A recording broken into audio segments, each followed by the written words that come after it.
शुरू कर। नमस्ते बच्चों, मैं Manisha Deshpande government higher secondary school Mowa Raipur से आज आपके लिए क्लास 10th और क्लास 12th दोनों के लिए प्रकाश का परावर्तन के नियम और परावर्तन के प्रकार ये आपके लिए मैं लेकर आई हूँ।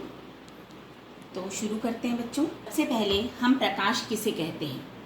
क्या आप जानते हैं प्रकाश हम किसे कहते हैं? प्रकाश ऊर्जा का एक रूप है। प्रकाश की सहायता से हमें वस्तु दिखाई देती है। जब प्रकाश किसी वस्तु से टकराकर हमारी आँखों की रेटिना पर पड़ता है तो इसके रेटिना पर गिरने से दृष्टि संवेदना उत्पन्न होती है और वह वस्तु हमें दिखाई देती है। इस प्रकार प्रकाश क्या है? एक प्रकार की विकिरण ऊर्जा है जिसका उपयोग वस्तुओं को देखने के लिए मनुष्य की आंखों द्वारा किया जा सकता है। इस प्रकाश ऊर्जा के कारण ही मनुष्य वस्तुओं को देख सकता है। यानी प्रकाश क्या है बच्चों? एक प्रकार की ऊर्जा है। उस ऊर्जा को हमारी आंखों के द्वारा ग्रहण किया जाता है जिससे आंखों की रेटिना पर दृष्टि संवेदना उत्पन्न होती है और हम उन वस्तुओं को देख सकते हैं। अब सरल रेखा में गमन करता है। प्रैक्टिकली हमको पता है कि प्रकाश सीधी सरल रेखा में गमन करता है। मैं आपको कुछ चीजें दिखाती हूँ। टॉर्च है। ये टॉर्च सीधी सरल रेखा में इसकी लाइट गमन करती। क्या ऐसा होता है क्या कि ये टेढ़े मेढ़े रास्ते से होकर गुजरे? नहीं, ये अपना मार्ग एकदम सीधा दिखता है और हमको सीधी प्रकाश की किरण दिखाई देती है। इसी प्रकार मैंने एक पाइप लिया है और एक मोमबत्ती ली है। हम देखते हैं कि एक सीधे पाइप के द्वारा हम कैसे उसकी लौ को देख सकते हैं। तो मैंने एक मोमबत्ती ली और एक पाइप लिया। देखो बच्चों, क्या आपको ये लौ दिखाई दे रही है ना? तो ये सीधी सरल रेखा, पाइप सीधा है हमारा, इसलिए हमको ये वस्तु यहाँ से दिखाई दे रही है।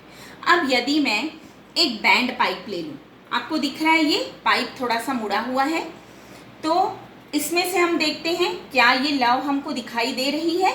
नहीं, इसकी आभा ज़रूर आपको दिखाई देगी परंतु ये लौ हमको दिखाई नहीं देगी। ठीक, इसका मतलब प्रकाश सीधी सरल रेखा में गमन करता है। और भी कई एग्जाम्पल हैं जिनके द्वारा हम बता सकते हैं प्रकाश सीधी सरल रेखा में गमन करता है। जैसे हमारे कार की headlight, scooter, truck, aeroplane, train के इंजन की हेडलाइट, ट्रेन के इंजन से आती हुई लाइट, ये सभी क्या होती हैं? सीधी सरल रेखा में गमन करती हैं। इन सारी एक्टिविटी से हमको ये पता लगता है कि प्रकाश सीधी सरल रेखा में गमन करता है। ठीक, अब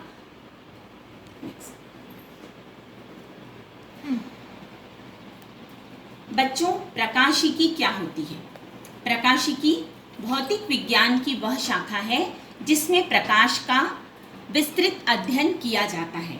यानी प्रकाशिकी भौतिकी की वह शाखा है जिसके अंतर्गत प्रकाश ऊर्जा और उससे संबंधित परिघटनाओं जैसे प्रकाश का परावर्तन, अपवर्तन, व्यतिकरण, विवर्तन, ध्रुवण आदि का अध्ययन किया जाता है।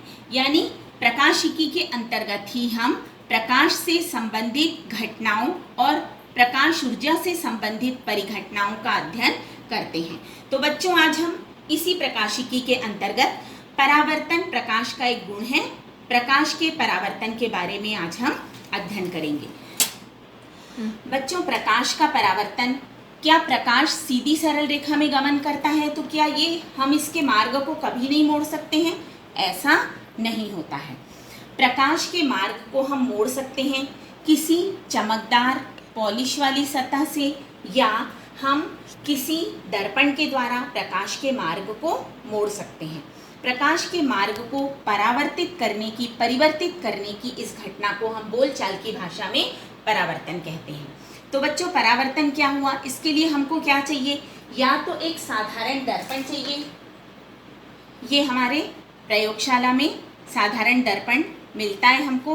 तो ये एक साधारण दर्पण है जिसको हम हमारा चेहरा देखने के लिए काम में लेकर आते हैं। दूसरा, स्टेनलेस स्टील की नई थाली यदि हो तो स्टेनलेस स्टील की थाली भी हमको हमारा चेहरा दिखाती है। देखिए बच्चों, स्टेनलेस स्टील की थाली में मुझे मेरा चेहरा दिखाई दे रहा है। यानी क्या हो रहा है, प्रकाश की किरणें पहले मेरे चेहरे पर पड़ी, ठीक, मेरे स्टेनलेस स्टील की थाली पर पहुंची और थाली ने उन किरणों को क्या कर दिया, परावर्तित कर दिया, जिसके कारण मेरा चेहरा मुझे इस स्टेनलेस स्टील की थाली में दिखाई।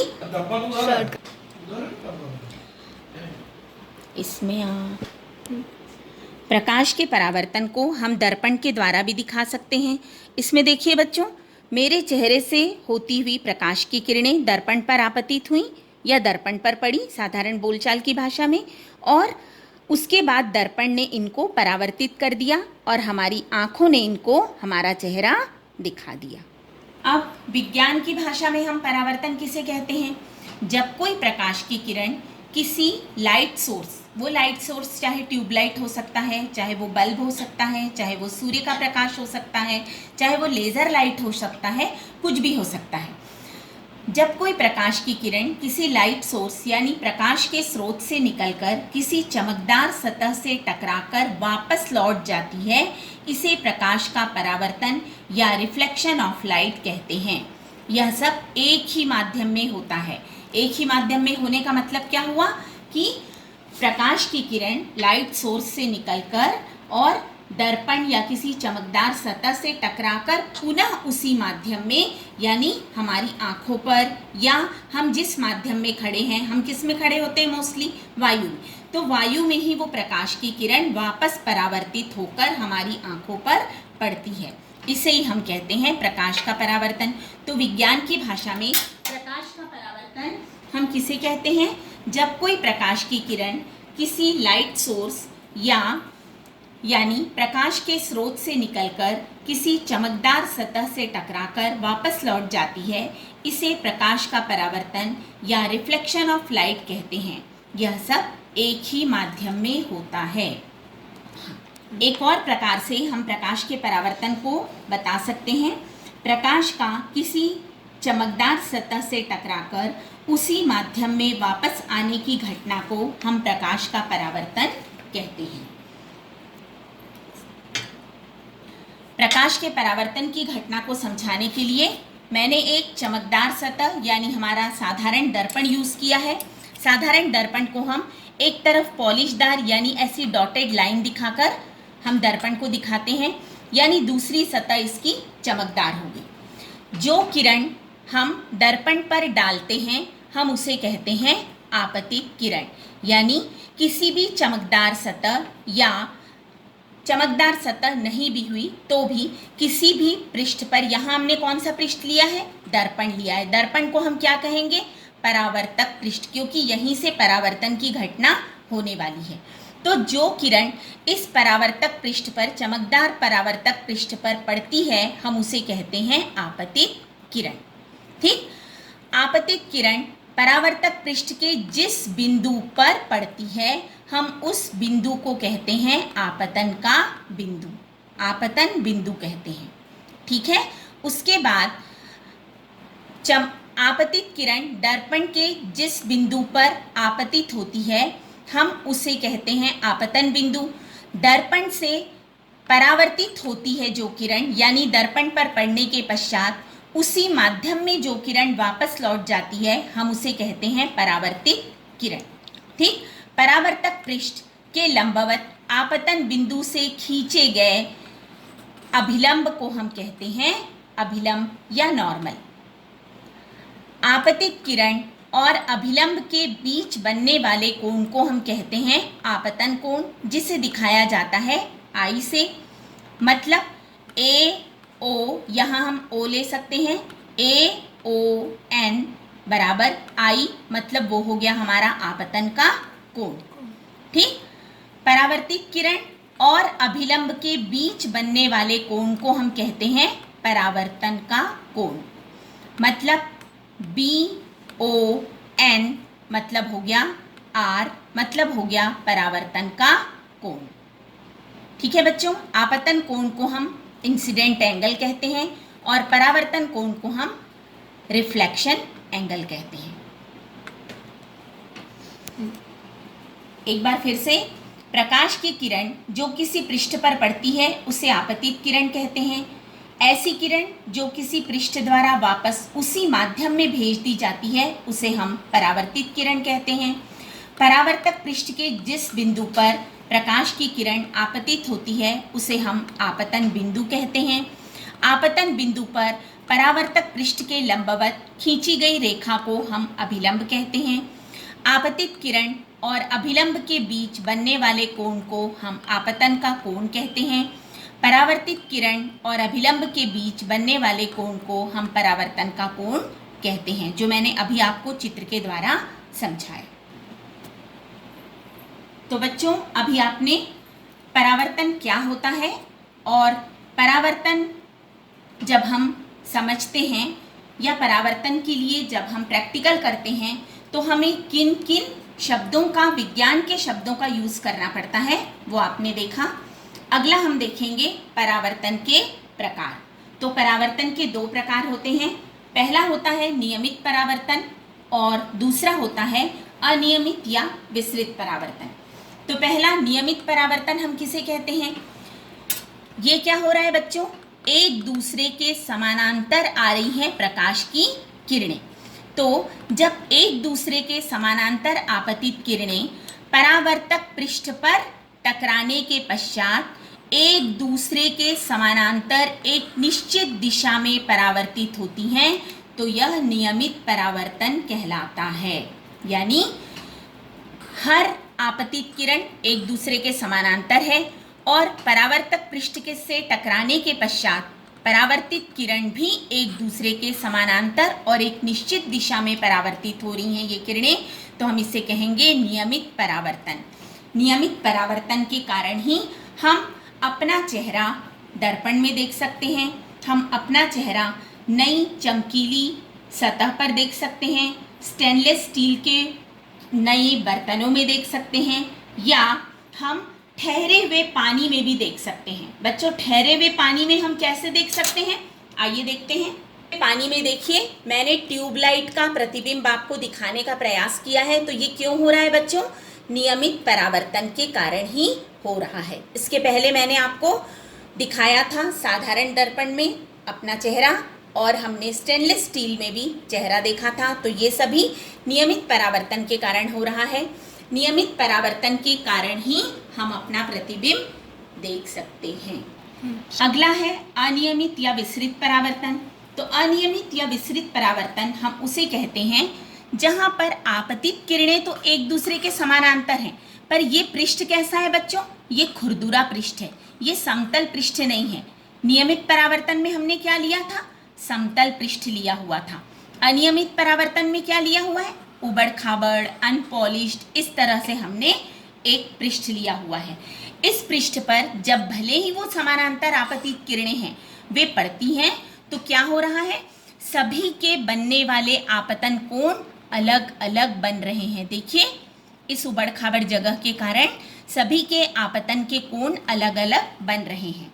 तो आपतन कोण अलग अलग होने के कारण ये किरणों के, इस किरण का आपतन कोण मान लो 60 अंश का है तो परावर्तन का कोण भी 60 अंश का ही होगा। हम आगे देखेंगे क्यों। दूसरा, यदि ये 30 अंश पर कोण आपतित हो रही है किरण, तो 30 अंश पर ही इसका परावर्तन होगा। यानी ये किरणें क्या हो रही? एक दूसरे को काट रही हैं, मिल रही हैं, किसी भी दिशा में परावर्तित हो रही हैं। तो हम इसे कैसे समझ सकते हैं? जब एक दूसरे के समानांतर आपतित प्रकाश की किरणें अपवर्तक पृष्ठ से टकराने के पश्चात भिन्न दिशाओं में या असमानांतर बिखर जाएं तो यह परावर्तन अनियमित या विसरित परावर्तन कहलाता है। तो क्या अनियमित या विसरित परावर्तन का हमको कोई भी जीवन में उपयोग नहीं है, या विसरित परावर्तन का हमारे जीवन में उतना ही उपयोग है जितना कि नियमित परावर्तन का? अनियमित परावर्तन कहाँ कहाँ से होगा? ये मेरे पीछे दीवार है, दीवार से, इस पेपर से, ठीक, हमारी छत से, टेबल से, कुर्सी से, इन सब के द्वारा अनियमित परावर्तन होता है। अनियमित परावर्तन में क्या होता है बच्चों कि प्रकाश की किरणें तो समानांतर आपतित हो रही हैं, पर हमारी ये सारी जो सरफेसेस हैं ये उतनी स्मूथ दर्पण के जैसी नहीं होती हैं। तो ये किरणें अपना अलग अलग कोण बनाती हैं आपतन का, और उसी तरह परावर्तन का कोण भी अलग अलग बनाती हैं, परंतु एक आपतन के लिए उसी का परावर्तन कोण हमेशा समान होता है।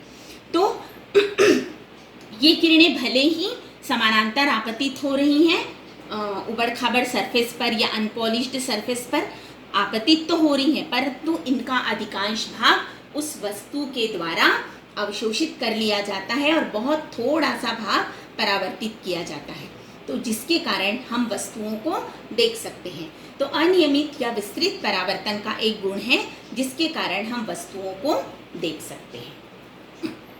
अगला है बच्चों, अब हम आते हैं परावर्तन के नियम पर। तो परावर्तन के दो नियम होते हैं।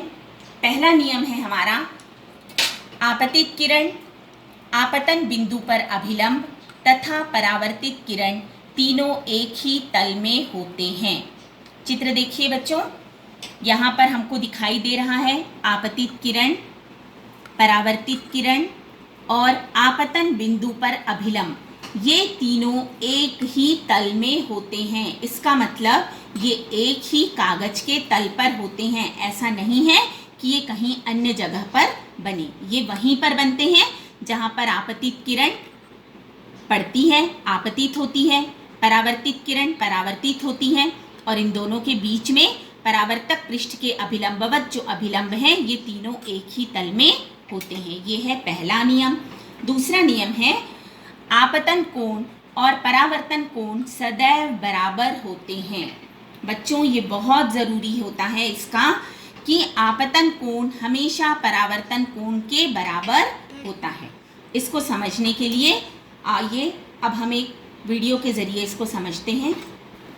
बच्चों इसमें मैंने एक साधारण दर्पण लिया है, हमारा समतल दर्पण, एक चांदा लिया है मैंने और एक लेज़र लाइट लिया है। तो आइए बच्चों हम देखते हैं कि किस तरीके से हम दिखा सकते हैं कि आपतन कोण सदैव परावर्तन कोण के बराबर होता है। इसके लिए हम सबसे पहले लेज़र लाइट को अभिलंबवत दर्पण पर आपतित करा रहे हैं, यानी 90 डिग्री पर आपतित करा रहे हैं। देखिए बच्चों, यह किरण वापस उसी मार्ग पर अपनी दिशा न बदलते हुए उसी मार्ग पर वापस लौट आती है। इसका मतलब अभिलंबवत आने वाली प्रकाश की किरणें उसी मार्ग से परावर्तित होती हैं, उसी मार्ग से लौट जाती हैं। अगला हम कोई भी एक कोण लेते हुए फिर आपको दिखाने का प्रयास करते हैं कि किस तरीके से प्रकाश की किरणें आपतन कोण और परावर्तन कोण सदैव बराबर होते हैं। देखिए बच्चों, हमने लिया है यहाँ पर 80 अंश हमने लिया है यहाँ पर। देखिए आपतन का कोण भी 80 अंश का बन रहा है और परावर्तन का कोण भी 80 अंश बन रहा है। लेफ्ट साइड में आपतित किरण और राइट साइड में परावर्तित किरण है। एक और करके देखते हैं। मैंने अब लिया 70 अंश के लिए।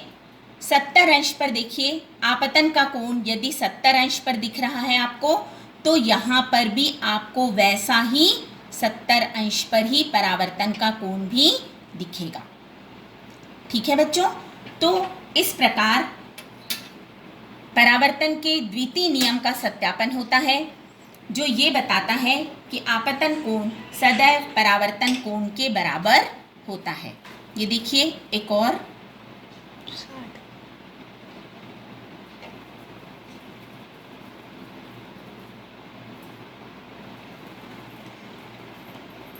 आपको आज का ये प्रकाश परावर्तन के नियम, परावर्तन क्या है, परावर्तन के प्रकार और परावर्तन के नियम, ये अच्छे से समझ में आ गया होगा। परावर्तन के नियमों का हमने सत्यापन भी करके दिखाया। इससे आपको अच्छे से समझ में आया होगा कि आपतन कोण सदैव परावर्तन कोण के बराबर होता है। बच्चों आज हमने प्रकाश क्या है, प्रकाश सीधी सरल रेखा में गमन करता है। प्रकाश के मार्ग को यदि हम दूसरी तरफ परिवर्तित करना चाहें तो हमने देखा कि चमकीली सतह ज़रूरी है। जिसके कारण हम इसे कहते हैं परावर्तन। तो हमने परावर्तन के प्रकार और परावर्तन के नियम आज इतना पढ़ा। उम्मीद है आप सबको अच्छे से समझ में आया होगा। धन्यवाद।